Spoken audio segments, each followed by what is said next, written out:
What we want to look at is these pink lines here represent our blood sugar, and I'm just doing like a scale of 1 to 10. These aren't actual glucose numbers, and I'm not doing actual insulin numbers. We're just looking at a visual representation to get an idea of how the body reacts when we consume carbohydrates. So what we look at here is the average person is going to eat like this. Like 8 a.m. they're going to have like a bowl of oatmeal and some toast with jam and an orange juice, like 73 carbohydrates.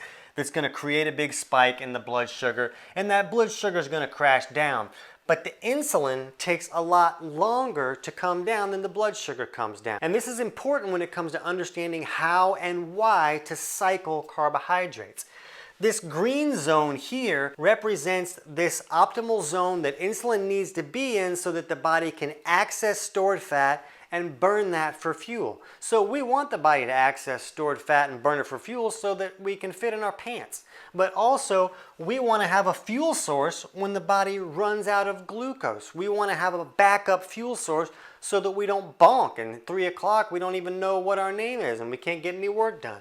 So we want to try and keep this insulin under control. And what happens is this insulin doesn't come down by the time the person's blood sugar does. So they're like, oh, I need a snack. Somebody said pomegranate juice is healthy. I'm going to have pomegranate juice and a banana, like 59 grams of carbs. So then they spike blood sugar again and send insulin up before it really had a chance to come down into that green zone again. And then for lunch, they have a turkey sandwich and some brown rice, and they spike their blood sugar way up here, and then insulin again is way up here and takes a lot longer to come down from that big spike. And then for dinner, there's like, oh, I'm just gonna have a little salad, maybe some rice cakes, another 47 grams of carbs. So before insulin could come down, they spiked it again. Since they ate like a bird for dinner at 9 o'clock, they're like, oh, I'll have a few bites of ice cream. And then they realized they ate the whole pint and another 64 grams of carbs.